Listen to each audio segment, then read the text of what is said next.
podcast is right for you.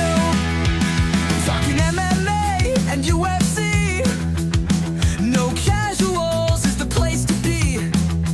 Whether it's Aiden, Luke, or Teddy too. The No Casuals podcast is right for you.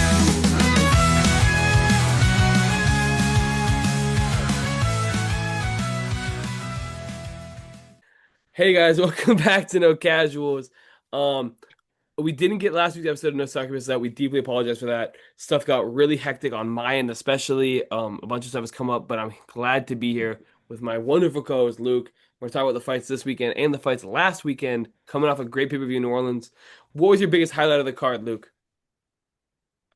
I think that just the send off for Poirier has to be that, right? I mean, it was a textbook one. I know that in the end, like some people were upset because he didn't throw down with Max in the final 10 seconds. I watched the interview at the end, and you can't blame him, right? He didn't want to go out like Gaethje. But as far as perfect retirements go, it was up there. And it was a phenomenal fight, like we expected. Obviously, Max got it done by a close decision. However, I found that it was a great fight, and it was everything we needed from Poirier in his last go. And I'm glad to see him retire, but happy that we had him fight as long as he did. Yeah. With that being said, we're gonna start our new signature segment. This is brand new, guys. Get ready. It's called Make the Match. So it's kind of like what we used to do, where I would play matchmaker, but instead Luke and I go head to head, pick who we want next, and you can decide in the comments who would you rather see them fight next. And maybe I send a little text to Uncle Dana. I don't have that contact, but when I do, that will be the purpose of this. So let's start with make the match. If I can find out how to share my screen, and I just did. All right, make the match. So let's start here with Max Holloway. Now, the winner of our main event, the BMF champion, the former featherweight champion, and potential future lightweight challenger. I would like to see him fight Charles Oliveira next. Now, I'll explain my pick. I'll let Luke explain his. I'm picking Oliveira. I think it makes sense for the matchmaking. Oliveira, if Holloway can beat him, will likely be in line for a title shot. Whereas Oliveira, if he gets that bounce back win against Holloway, he's right back into that conversation once again for whoever comes out of the Ilya, Gaethje, Armand, Patty mess right now. Whoever comes out of that would likely be the winner of Holloway versus Oliveira. That's also just a banger fight. Two legends that can headline any pay-per-view in any city in the world. And it doesn't need to have a real title. It can be the BMF title, and no one would complain. Now, Luke, talk me through your pick. Well, my number one is Oliveira. I think I'm picking Dan Hooker because I think it would be a great BMF fight. We know that Gaethje will only fight. He's being very picky. He will only fight for the title now, or else he says he's saying goodbye to the UFC. But Holloway looks amazing at 155. So like any of these top lightweights would be incredible matchmaking. Oliveira is the fight that I think the UFC should make. It also would be a great BMF fight. And yeah, I don't think there's much else to say. Both these fights are great. Oliveira is the one they should make. And look, I completely agree. I think Oliveira's the way to go, but I think these are both great fights. You can't really go wrong here. So next is Paulo Costa. Now, look, we were hating on Paulo Costa last week. We were talking all types of smack. He came out and he silenced all of us. He showed a new level of motivation, a new level of speed and power that we haven't seen since, I would say, at least the Vittori fight, but more realistically, probably the Yoel Romero fight almost over 5 years ago. So we saw a really vintage performance of Paulo Costa against Roman Kopylov. He really impressed me. And next, I would like him to see whoever loses between the 319, right? Fight of Yep. Michael Venom Page versus Jared Cannonier. These are both fresh matchups for Paulo. They're both really fun matchups for Paulo. And the loser will probably be ranked just behind him. And I'm not all in on the Paulo Costa hype train once again. I'm impressed. I'm excited to see his next fight. I don't know if I need him to fight a top five guy right now.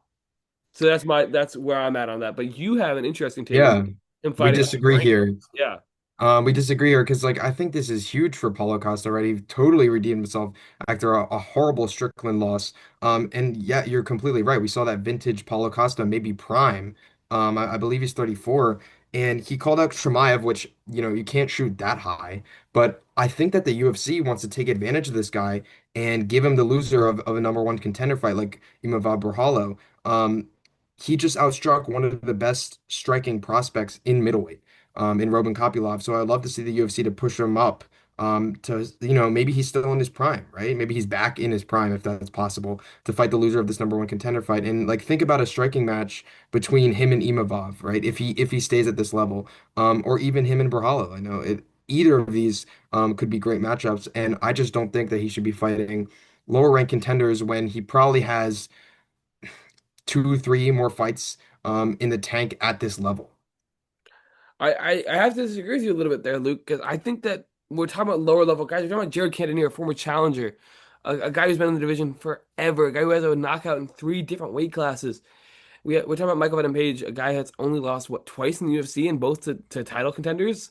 Yeah. And we're talking about high level guys, good wins, not the title shot eliminator that you want out of Imavov, Ohio. But honestly, I think that Page versus Costa or Page versus or Cannonier versus Costa sells more tickets than Imavov versus Costa. Imavov isn't a star, especially if he loses to Ohio at home in France, which we'll talk about more later. I'm pretty, I have a pretty strong pick there, but I'm going to keep that to myself. I'll let you guys guess what that is.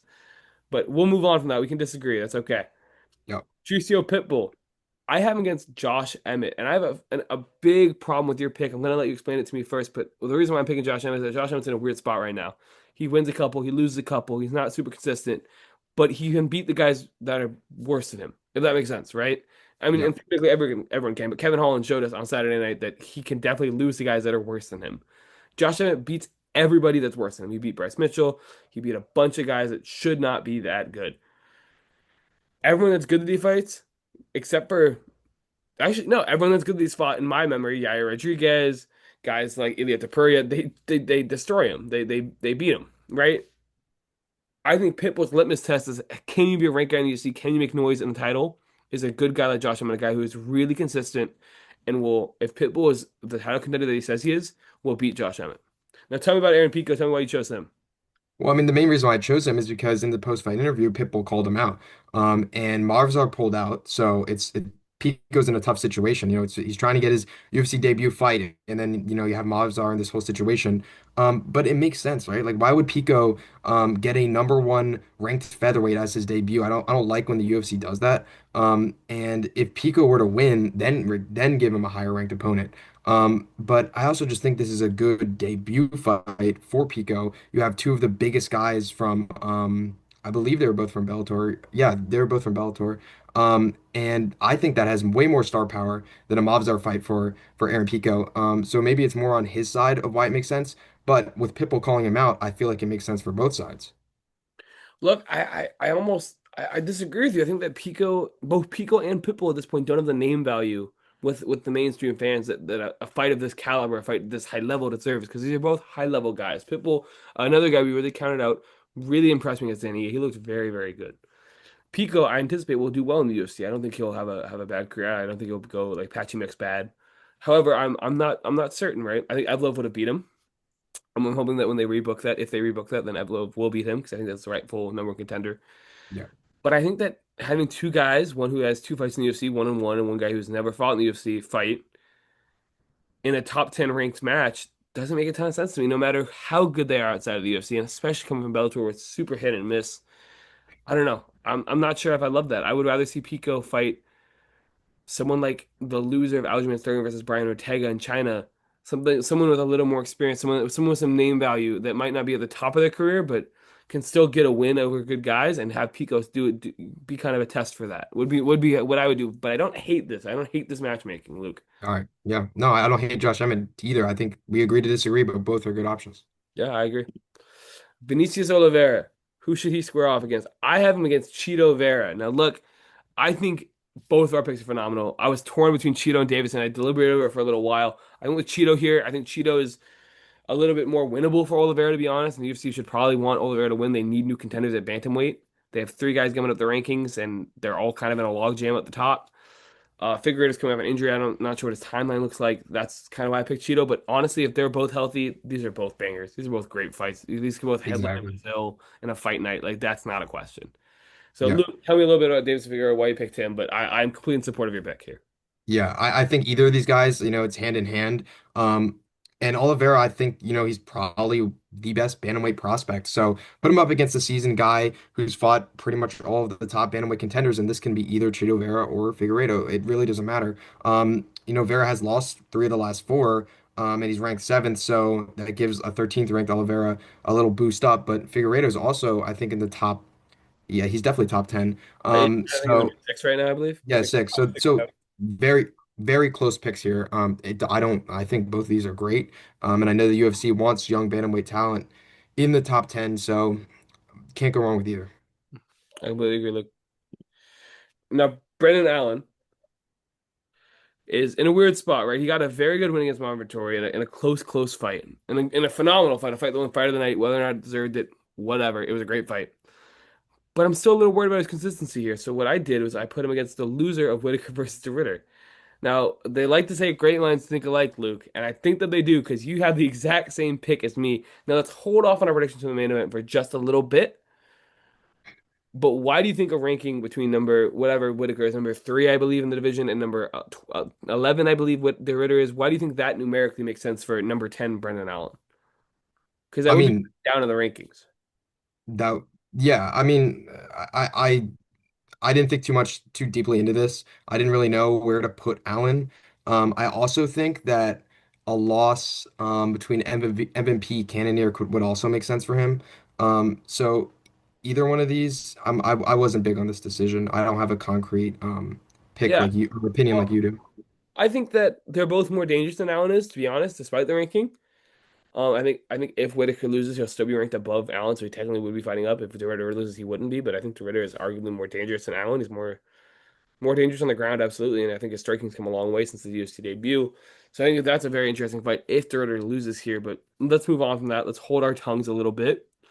Let's move to our prospects of the night, I believe. Yes, prospect of Yep. the night. Now I got first dibs on prospect this week because Luke got it last week, jerk. So this week, But let's acknowledge how great both of our picks were last week, right? absolutely, two first round finishes, a first round sub, and a first round Yep. knockout. That's why you tune There you into go. that to get the best picks.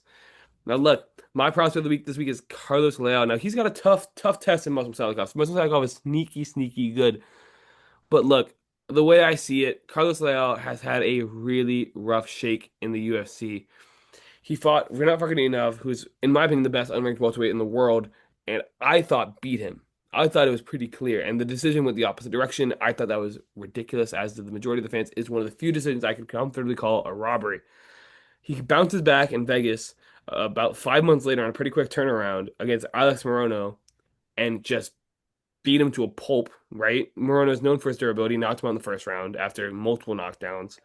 I see Leal going quite far in this division. He's not young, so I anticipate a quick rise to the top, but he's fun. He hits hard. He's very durable. He pressures really well. I anticipate a knockout for him against Salikov and anticipate a few more in the tank too. I don't think he's done. Will I say future champion 100%? No. Will I say that he's going to be a fun guy to watch and one to pay close attention to as he works his way up the welterweight division?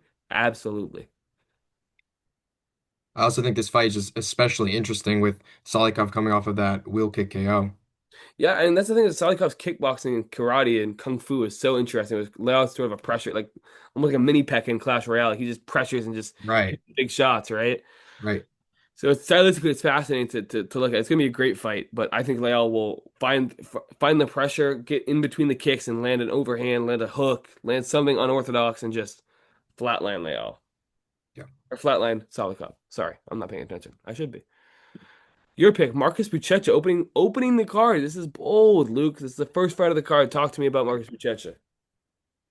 Yeah, I mean it's a bold pick, but I'm pretty confident in him. It's rare that you see a grappling specialist as good as Marcus Buchecha in heavyweight, and it's true he's an amazing grappler. He's a repeating jiu-jitsu world champion. He's in the IBJJF Hall of Fame, which is pretty rare among heavyweights. And I can see him taking Martin Buday, who, in my opinion, is just average in each in the striking, in the ground and pound, in the grappling. I can see him taking him to the ground and just smothering him all fight. Once these heavyweights get down, it's very hard. It's going to be very hard for Martin Buday to get up. And Buchecha is, I can see him submitting him, but I probably anticipate a decision where every round he shoots a takedown and we see probably 10-8 domination, where it's very hard for Martin Buday to put up any kind of performance against such a smothering force. And I think Marcus Buchecha is going to be a super exciting heavyweight that is just all around special, and particularly in the grappling. Look, I agree and I disagree because I respect the absolute everything out of Marcus Buccetz's grappling. I mean, he's the best grappler we've seen at heavyweight, maybe ever, maybe since Tom Aspinall, maybe Yeah. since Frank Mir. We don't really know. We'll see. We don't know. That's the big thing. We don't know. But in terms of pure jiu-jitsu accomplishments, he's the most decorated jiu-jitsu player to ever compete at heavyweight, at least since Frank Mir, right? Yep. So we're talking about a guy that is on paper the best grappler we've ever had at this division. And I still am picking Martin Buday to beat him. And let me tell you why. Martin Buday is 6-1 in the UFC. His only loss coming to Shamil, the Mio Diogaziv, a genuinely very good fighter. And I think Martin Buday is sneaky underrated. I mean, this is a guy who lost to Rugrug, who look isn't incredible, but is good, is very good, would be ranked in the UFC in my opinion if he fought in the UFC. And outside of that, he has no great wins in MMA. I mean, he's fighting decent guys. He's fighting guys that are undefeated. He's fighting guys with good records. But they're one championship guys. This is not even Bellator guys. You know what I mean? So Mm. I'm excited for this fight because I think if Buchecha makes quick work with Buday, we're going to talk about this guy's a title contender. And if he loses to Buday, we're going to talk about this guy getting cut. It's very hot and cold. Yep. I think Buday gets it done. I think Buday is a more reliable guy. Um, he did. I'll say Buchecha did okay against Rugrug. He did good, not great. Ended up losing that fight by decision, but not a super one-sided. Nothing. He had moments. I envision Budai will be able to use his defensive wrestling and stay mostly on the feet and be able to make decent work of that. They're both pretty tall. Budai's a good bit taller, I believe. Yeah, he's a lot taller. So I think that he'll be able to use his range and sort of use a lot of 1-2s. It won't be the most exciting fight if Budai wins, but if Buchecha is able to get a submission here, we'll be talking about him for a while. So we'll see. Right. But I'm excited. I think this is a very, very risky pick, but I think it could win big. Yeah. Let's talk about our main event. Now all bets are off. Now we can say what we really want to say. Forget all the pleasantries. Who do you got? Robert Whitaker, Reiner De Ridder. Who do you got, Luke?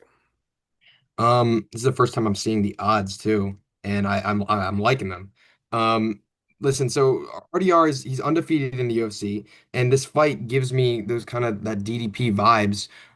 Because RDR is seemingly so sloppy but so effective. Not that DDP is sloppy, but he's just all over the place and kind of a force that you don't know where he's going to be next, and sometimes a miss will turn into a takedown, right? We've seen that against Izzy and such. So the bottom line is that whatever RDR does, it works. We can see that against his past three fights, and I think it works against Whitaker, who won against Aliskerov, who was unranked, right? That was his last Yeah, win, and Carlos. Paulo Costa was the win before that. But then when he faced a threatening force like Khamzat Chimaev, he really struggled.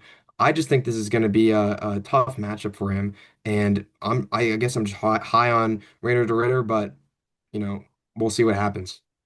Yeah, I'm kind of conflicted here. I'm not. I'm gonna formulate my pick because if Reiner De Ridder was an elite kickboxer, I'd be picking him any day of the week. He's 3-0 in the UFC, and I'd be picking Whitaker rather any day of the week. We have a guy Reiner De Ridder who's 3-0 in the UFC, so he's not nearly as credentialed and as able as we know that Whitaker is, right? But Whitaker is such a failure in elite wrestling at this point in his career, like with the Hamzat loss and Hamzat just dominating him. I'm really hesitant to pick him. But at the same time, we have a guy in De Ridder whose best win is literally Gerald Meerschaert.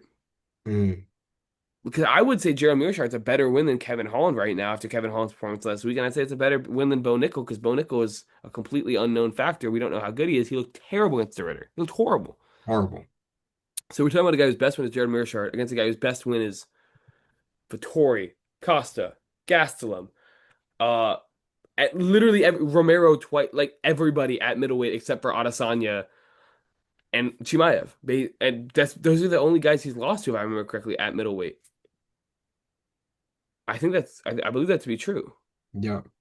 So we're talking about a guy whose losses are to two divisional greats, in my opinion. I think Hamzat will become a divisional great. Whether or not he wins against DDP, I think he has many opportunities in the future to win. And a guy whose best win is Jared Meerschaert. But at the same time, I think I'm gonna pick the Ritter.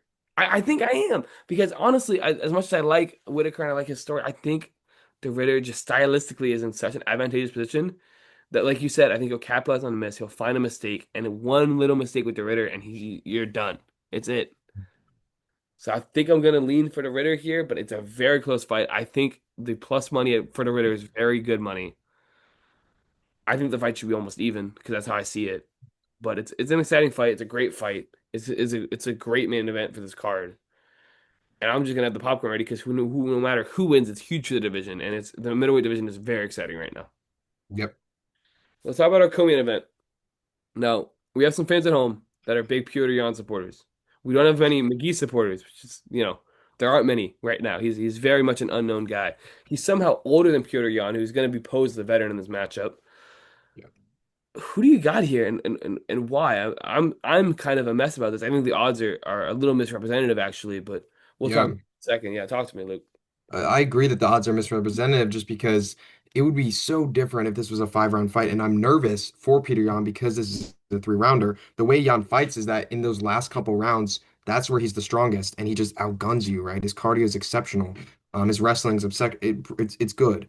And it's not to his advantage that this is a 3 rounder, especially because McGee has exceptional striking, but he's one of those guys who's strong in the first few rounds. And Jan needs to be super offensive in this if it's going to go to the scorecards. I mean, unless like he has to find a finish if he's not. And the only thing is like we don't know how good McGee is at defending takedowns. So Jan could play a totally different fight if he chooses to include that, which it would be smart for him too, because it worked against Figueiredo. It partially worked against Aljo. So if he does that, it could shut down McGee. But then again, I could see Marcus McGee going out, having a strong first 2 rounds, maybe losing the third because Jan catches up to him, but then ultimately winning that decision. Yeah, look, I don't even disagree with you at all, really, Luke, because I think I hate to say it as much as I love Petr Yan, and I think on the here's what I'll say. On a regular night where everything's the same and every situation's the same and it's just skill for skill, Petr Yan wins. Petr Yan is a more skilled mixed martial artist than Marcus McGee, but situationally speaking, it's a 3 round fight for a guy that always starts slow Yeah. and a guy in McGee that McGee needs this win. He can't afford to lose. He's 35. He's older than Yan. Yeah. If he loses this fight, he's never going to be a title challenger, let alone a champion. Petr Yan does not need to take this fight. He could have said, I don't want to fight Marcus McGee. I want the title. And he would have gotten a shot. He would have gotten the shot over Corey. But he said, no, I just want to fight. Give me the next fight you can. I'll fight anybody, which is super cool, but insanely dangerous when you're fighting a guy as good as Marcus McGee, a guy who's coming off a very good win over Jonathan Martinez, who's a dangerous prospect, and is, I think, one of the best guys coming up the bantamweight rankings. I think that McGee, based on situation, based on how much he wants this, how much he needs this win, will go out there and find a way to do it. And I don't think he's gonna finish Jan or anything crazy like that. I think it's gonna be a very close fight, and a lot of fans are gonna go Jan won. A lot of fans are gonna go, oh, McGee won. But empirically, I think that McGee's gonna come out aggressive. He's gonna win the first, have a closer second, probably win that too. And third round, Jan's gonna generate his offense, find his shots, and probably have McGee hurt a couple times. But McGee will weather the storm and find a win, almost identically to what happened in the Jonathan Martinez fight. Yeah. And Aiden, look at the odds. I mean, minus 370. Are we serious? That's, I mean, it makes sense. Petr Yan is this decorated champion. He's beaten guys way better than Marcus McGee, in my opinion. I mean, the big thing to look at is the Song Yadong victory. That's the last 3 round fight Petr Yan was in. He whooped Song Yadong. I mean, he beat him everywhere. And I think Song Yadong is a more holistic mixed martial artist than Marcus McGee. But at the same time, I think that he wants it more. I think that's the simplest Mhm. way to put it, is that he just wants it more. Yep. And there's no doubt that this is going to be a great fight. I think those odds make sense if it was a 5 rounder, but Yes, it's much closer than that. I agree. I completely agree. I think if a 5 round fight, I think this would be perfect odds. I'd favor Petr Yan. I think in a 3 round fight, I'd favor Marcus McGee. Yep. But let's move on to our last segment of the day, under the radar. Excuse me. I'm talking about some fights that you might not know about. You might know about some stuff that's not getting talked about as much as I think it should be. We think it should be. So first under the radar, Shara Bullet Magomedov versus Marc-Andre Barriault. Now look, Luke and I were talking about this fight earlier. Luke has a pretty scorching hot take. Talk to me, Luke. Who do you got? Well, on the surface, right, Barrial has a bad shin. He's been knocked out by Pfeiffer. He was knocked out again before, I think, by Stoltzfus, and he's going against one of the most technical strikers at middleweight. There's no doubt that Shara has some of the best footwork, some of the craziest knockouts, as replicated in the intro that we'll hopefully include this time.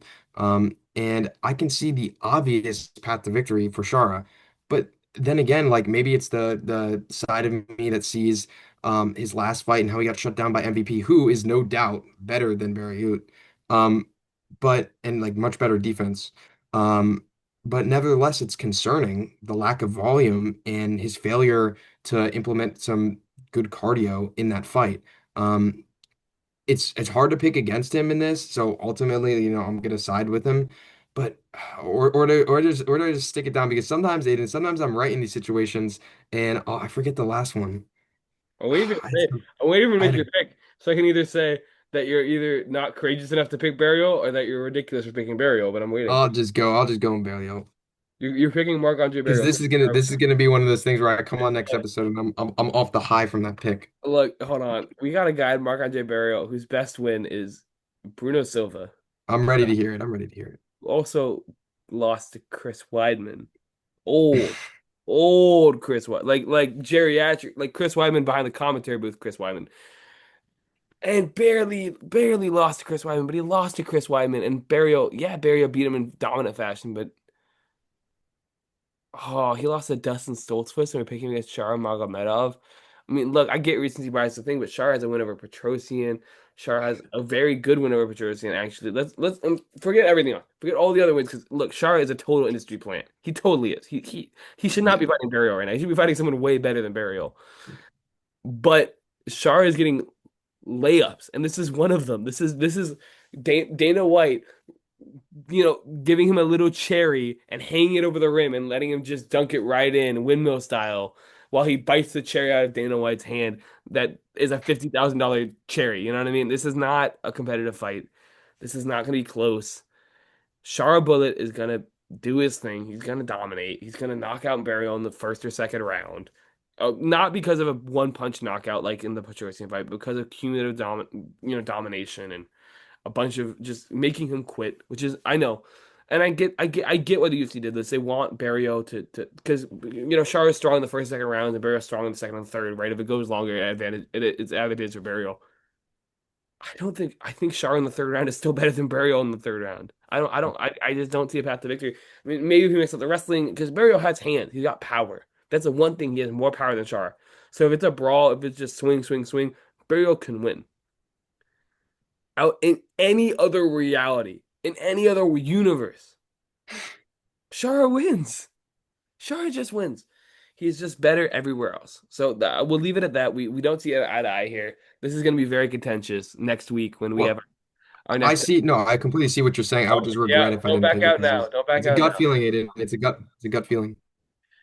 Anyway, Asuma Mabaya versus Jose Ochoa. And look, I'll give my pick first. The odds are even here in Vegas. I think Asuma Mabaya will probably win this fight via a very boring decision, but I think that Ochoa is really, really freaking good. It's a close fight. I don't know if it's this close, but it's a close fight. Talk to me about your pick. Do you have Almabayev? Do you have Ochoa? Don't let me influence you, even though I already told you my pick. Yeah. I believe the last time I fought, we had a little disagreement because I was really confident that Cap would beat him, and he did so. Okay, hold Um, on. Wait, no, we got to talk about that fight. Before you continue, we got to talk about that fight because Cobb, I poked him to a TKO. That is probably the least. And no, look, I think Cobb was winning that fight anyway, but at the same time, that's not the dominant victory against Almabayev that all right. asterisk, but Understood. Understood. yes, Almabayev looked significantly worse than I expected him to. Yes, correct. Understood. Onward. Onward. Onward. Jose Ochoa, he beat up Cody Durden and then lost to Leonard Kavanagh, which is a great loss, right? I don't hate that at all. Almabayev is a much better wrestler, and Ochoa will probably lose if they take it to the ground. But Almabayev kind of stood with Manel Kape, which was a mistake. So if he switches it up, then we have a more predictable fight.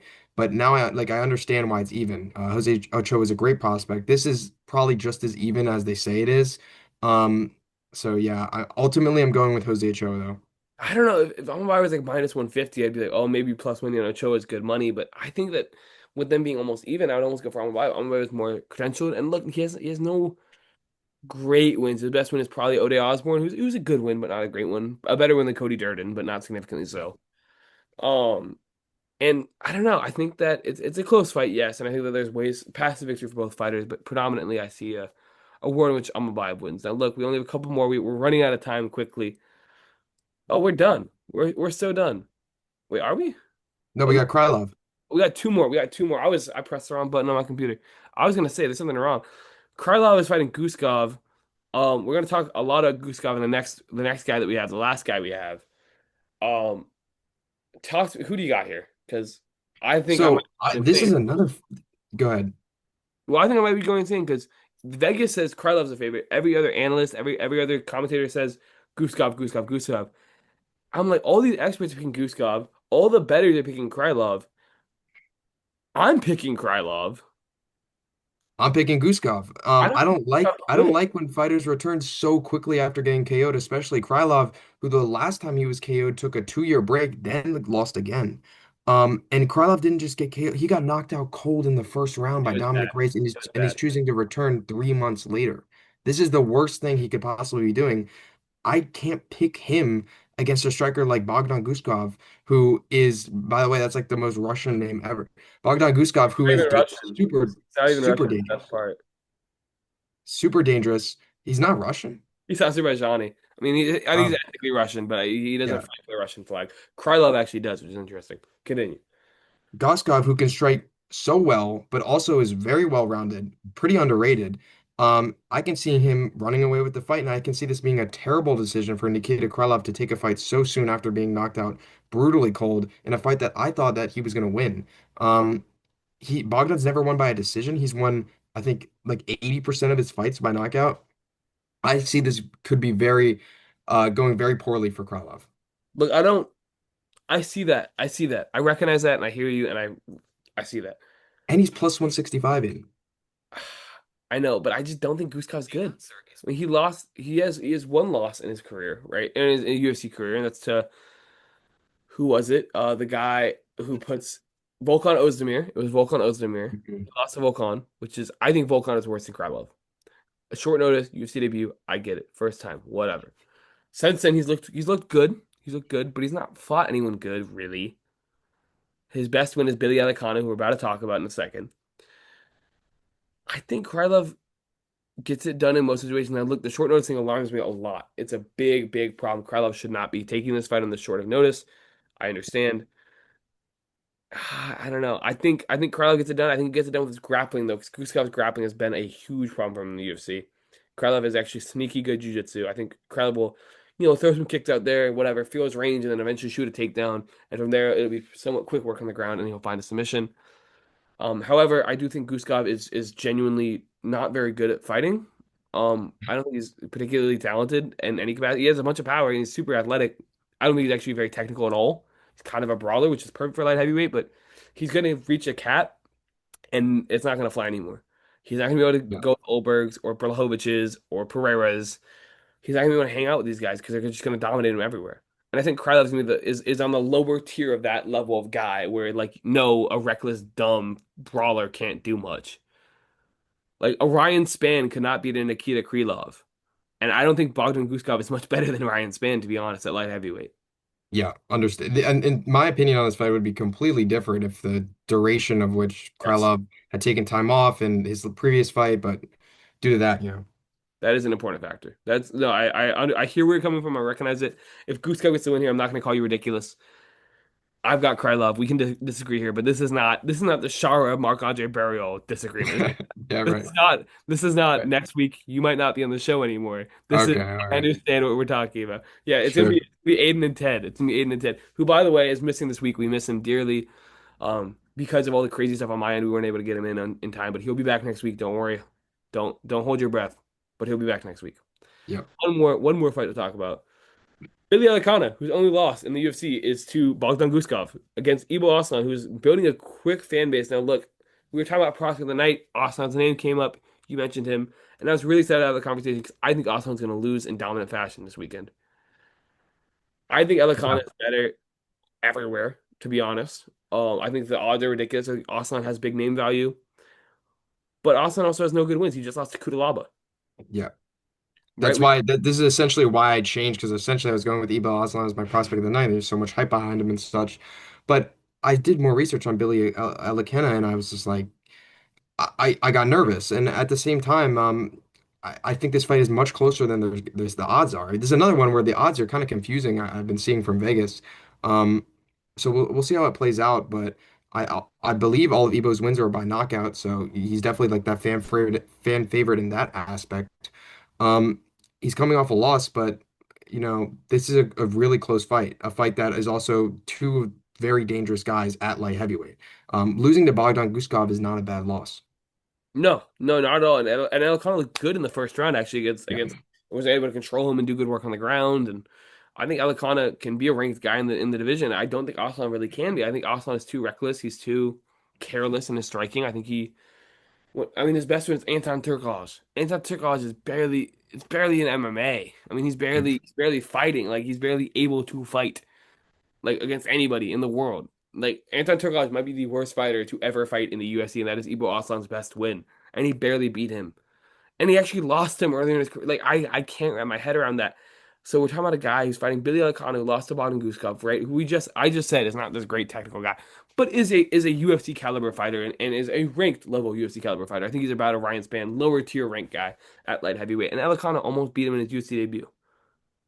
yeah, That would be like me discounting everything Guskov has done because he lost to Ozdemir, who's better than Guskov in his debut, right? I wouldn't do that. That's not rational.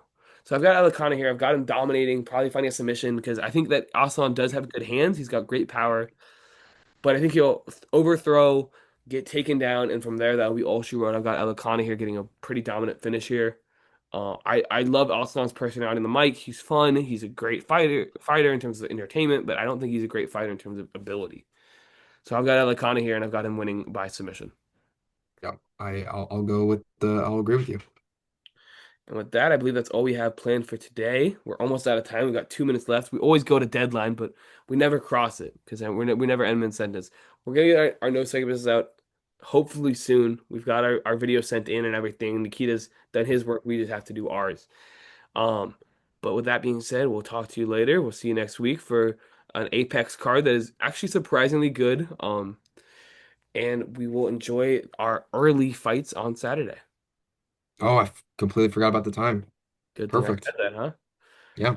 Anything to add, Luke? Or are we good? Think we're good. Great weekend of fights, and I'm very curious to come back next week and see how some of these play out, Aiden. Yeah, no, this is gonna be a fun recap. We might just get rid of all the formatting and just talk for 40 minutes and just make fun of each Sounds other. good to me. Sounds good. All right, get ready for it. We'll see you next week, guys. Thank you for tuning in. Thank you.